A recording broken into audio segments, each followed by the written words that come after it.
Hello everyone, welcome back to my channel. Hope you're having a great day today. Well, in today's video, we're going to be going over some of the comments from our previous videos as promised. And I'm going to read a few from the top commenters. So here's the first comment, and this is from @LemonGavin. One of the adoption issues was caused by Gen 1 EVs only got 70 miles of range. Those people had to charge every day and carefully plan out local trips. It set the stage for people's attitude towards EVs. And they still think they're limited that way. Many EVs have around 300 miles of range now, which is a huge difference. Thank you for that comment. I really appreciate it. Okay, next I'm going to go to one from a subscriber. John Steele, J6J, commented, most Tesla superchargers for the last few years seem to concentrate on existing gas stations. The supercharger location in Temple, Texas is at a Buc-ee's and was just upgraded to 68 stations. That's pretty impressive, man. Non-Tesla fees are 47 cents per kilowatt hour. And that is outstanding. We're going to get into this also. So that's a pretty big deal. And that is where I see the future EV charging actually. And there's a lot that goes with that. And we're going to discuss that a little more in depth. And what's the next one? These are all from subscribers. And this next comment is from Mick McGuire. It says, company need to bring in customers and make money. The local Circle K type places is a great spot for fast charging while you grab a few things in the store. There's a movement on figuring out curb type charging with level 2 chargers being installed on light posts as a solution. And that is an excellent idea right there. We're going to also discuss this one. This is a comment from Alan G 012985. It says, until you go and charge your car up in the same amount of time it takes to fill up a gas tank, mass EV adoption is a no-go. I don't care if I only take 2 or 3 road trips a year. I don't want to have to stop a long time to charge. I go to Buc-ee's, fill up, take a leak, grab a sandwich, and keep pushing down the highway. The time it takes to charge the battery is the real range anxiety. That's why everybody wants 500 plus miles of range on the EV battery, and everybody dreads having to wait to charge a battery. We're going to discuss all this on the trip home, and I'll see you all back a little later. So those are the comments that we're going to be discussing today. And if you haven't already, please hit that like and subscribe button. I really appreciate all your support. And please comment in the comment section below, and your comment may be featured on my next video. So let's go ahead and get into this.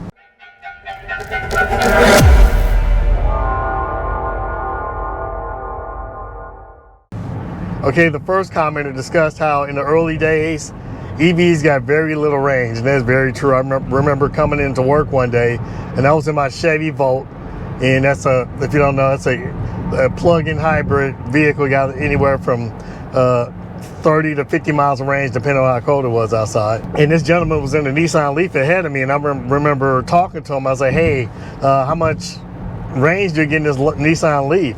And he's like, now that it's cold outside, I get only 60 miles of range. And he said how nervous he was because he only had this, with the cold weather, he had a short amount of range. And so, yeah. And I'm absolutely sure that's played on people's psyche when you hear that. And, a lot of people just don't know that these newer electric vehicles are pretty much on par with gas vehicles now. For example, the Rivian I'm driving right now, this Rivian R1T, I get over 300 miles of range in this vehicle. And the newer dual motor extended range, they get over 400 miles of range. So very good. So on par with gas vehicles like the Chevy Silverado EV, they can probably get like 500 miles of range. So that is a thing of the past. These electric cars, as far as the distance, are just on par with gas cars. In fact, I would say they are exactly on par with your bladder, because most people can only go so far before they have to take a break. The second commenter stated that there are a lot of superchargers going up at Buc-ee's, and he stated that the one in Texas has 68 superchargers. That's an awful lot of superchargers, and that will help push, definitely help push EV adoption. So when people are going to get gas and they see all of those charging stations, it's going to play on the psyche. And the third commenter was discussing the Circle K and how that's an opportunity to make money. Well, I'm going to talk about all of this kind of together. So first of all, as I discussed, that yes, you get a lot of range in these vehicles. On a highway trip, you can drive for hours. In my case, I have probably the longest stretch I've done is 3 hours nonstop. before I had to take a break. And it wasn't because of the EV. Most people gas tanks can outlast their bladder. What I've learned in the years of driving EVs is that people underestimate the amount of times and how long they stop while they're on road trips. And I know, like, when people go into Google Maps and they say, oh, this trip only should take 16 hours. Yes, that's not accounting for all the breaks that you're stopping. You stop to break to eat. You stop to get gas. You may pull over to a rest area to get some rest. You may pull over to stop to stretch. And you may pull over to use the bathroom. And all those things may not happen at the same time, at least for me anyway. I know when I was younger, I can go for hours on a road trip to the point where I'm seeing things. I'm hallucinating. I remember one night I saw the Stay Puft Man walking across the highway. And I looked down at my speedometer. I was only going to like 20 miles an hour. Luckily, I was in the manual, so the car would have come to a stop if I would have taken my foot off the accelerator. But yeah, so can you do it? Yes. Should you do it? Absolutely not. And so with these new electric cars, unlike the ones in the past, you can go the same distance that you would otherwise have gone in your internal combustion engine car before you have to stop to take a break. In fact, just to get more information on this, I went to a Reddit site, and it didn't have anything to do with electric vehicles, but I was looking at questions to see how often people stopped on road trips. And the average answer was every 2 to 3 hours.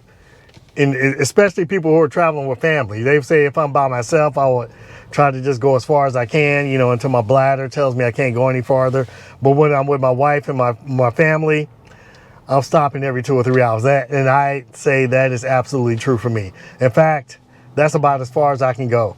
So I could probably get about 200 miles in before I have to take a break.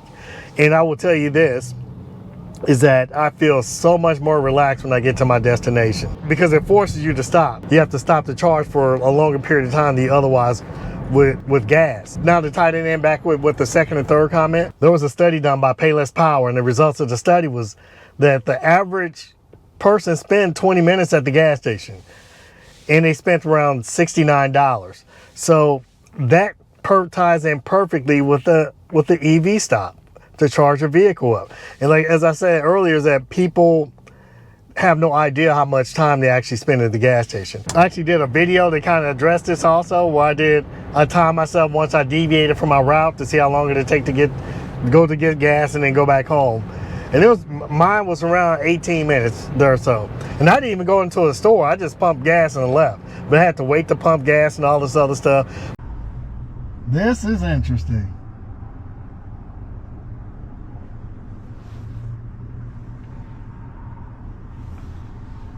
And I'm just gonna see if I can pan this camera around, and there's nowhere to pump. Every pump is taken, and there's a pump that's out of order. So maybe, no, I can't use this one because the gas tank is located. And it looks like a lot of these people are pumping gas and went inside, maybe to shop or do whatever else. Okay, looks like the car is pulling off. Maybe try to jump in front of this vehicle right here. All right. Oh, pump's on the wrong side. Can't come here. Dang it. This is horrible. Man. But people underestimate the amount of time that it actually takes to actually do that. But if you're an EV owner, you're more cognizant of your time, because it matters, because the car will tell you how much time it's going to take to charge it up. So you're more conscious of it. Where a person driving a gas car, they're so used to doing a task, they're not really considering the time anymore at that point, because it's a task that they have to complete. And so the point I'm trying to make is that there's a tremendous opportunity for these big gas stations, places like Bucky and Costco and Sam's Club, to make a lot of money off EVs. That is a tremendous opportunity, because that people spend a lot of time in Sam's Club shopping, and so while you're shopping, you can plug in and charge your vehicle up. By the time you're finished shopping, you're good to go. So again, those are destination spots. People kind of plan out, I won't say a vacation, but like a day trip to go to a Buc-ee's. And so just imagine going on a road trip and every stop you make is like a Buc-ee's, you know, really what's a destination spot. And then some people also brought up Rove, which is a new charging company out of California. Very nice. You know, those are destination spots. New type of gas station that's all for EVs. Rich DeMuro explains in today's Rich on Tech. There's fish jerky and fresh sushi, but no gas at this station. And then I will go ahead and just plug right in. I'll hear it click. Rove is a company building a first-of-its-kind public charging station. Think gas station, but for EVs. Despite all the spending and excitement about EV growth and EV infrastructure, there's much more we need to do. Located in Santa Ana, Rove has everything you need to relax and recharge. We also will have service staff on site and security at night. So you know you'll be safe, you know you'll get help if you can't get the charger to work or you don't understand how it works. There are 40 fast chargers for all EV brands, free Wi-Fi in the lounge, clean restrooms, and even a car wash. Do you think you have enough drinks? There's so many. But it's the high-end convenience store operated by the premium grocery retailer Gelson's that might make you want to stay a while. I mean, when was the last time you saw maple glazed and smoked salmon bites at the gas station? We really wanted to focus on premium and healthy options for the customer, right? The unique experience of charging a car versus going to the gas station. They have a little more time to potentially make better choices. There's a much larger selection than you typically find on the road, including candy, protein bars, household staples, freshly prepared items like sandwiches, cut fruit, and of course, coffee. Well, if you're going to be on a road trip, you have to have coffee, and this machine makes it on demand. We have solar panels as our canopy. Rove reflects the changing nature of transit. Not everyone can charge EVs at home or work, and on the road can still be hit or miss. By building out the public charging network, it's giving people the confidence that they're going to be able to charge their car and be able to get to where they need to go. This is a tremendous opportunity for places like Circle K and all of these existing gas stations to make a lot of money off of customers charging their vehicles up. Just imagine you stop at these locations, you have playgrounds for your kids to play on, video games, the whole 9 yards, to where it's a destination stop. So part of your road trip is the experience of going to these charging stations. I mean, it's just so much opportunity, and it just seems like a lot of people are too short-sighted to see this, you know, because you have to look into the future, and it's kind of hard sometimes to think outside of what your current reality is. But this is a tremendous opportunity for business owners to make a lot of money off of people charging. And if they're currently making an average of $69 off of people in gas cars, I would suspect they're going to make even more off of EV owners, because you're going to have a longer dwell time. So instead of 20 minutes, you may be there for 25 minutes or 30 minutes, depending on the stop. But let me know what you think in the comment section. You had some tremendous comments. I mean, there were some about also putting charging on light posts, and also someone mentioned charging at work, which is another tremendous opportunity there, where there's going to be an incentive, you know, for an employee, like, okay, you can charge your car for free at work, so, and you can maybe have to get away without even having a charger at home if you could do that. And also another thing that a lot of people, I have never heard anyone considering, is just putting 110 outlets in parking lots, you know, so you can trickle charge, you know, so that might get you about 3 miles an hour. And most cars are parked for a very long time. And so if I can just plug in, take my charger and plug into a parking space, you know, and a business owner can put a lot of these out. And, you know, that can really help the employees out. So just so many options that are out there.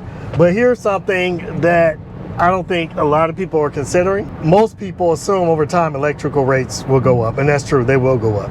And as of right now, it's less expensive to charge at home. But sit back and think about this. In the future, when these companies like, let's say Walmart or Target, a way to pull in business is to offer charging below the electrical rates that you can get at your house. So just imagine that. Say you have a Sam's Club membership, and you can go charge your car at Sam's for 5 cents a kilowatt hour. Would you go there and charge, or would you charge at your home for 15 or 30 or 40 cents per kilowatt hour if you live in California? Would that be something you'd be considered to do that? because that is a business opportunity to pull people in to their businesses so they can shop there and spend more money. And that's kind of the same thing that gas stations do. Gas stations sometimes lose money on the gas, but they can make that up by people shopping in the convenience store. But let me know what you think in the comments. I'm really interested in what you all have to say. And of course, I'm going to feature your comments in my next video. And, you know, this is some great engagement, and, you know, thinking outside of the box. And because, you know, after looking through the comment sections, like, there is a lot of opportunity to solve these problems. You know, like for example, who's to say in the future when charging is a lot more common that it actually won't be cheaper to charge in public than it would be to charge at home? A business can absolutely do that because they can make up the cost in other ways. But I'm really interested in what you have to say. And if you haven't already, please make sure you hit that like and subscribe button. But that's all I have for today. I'd like to thank you for joining me once again. And I can't wait to see you on the next video.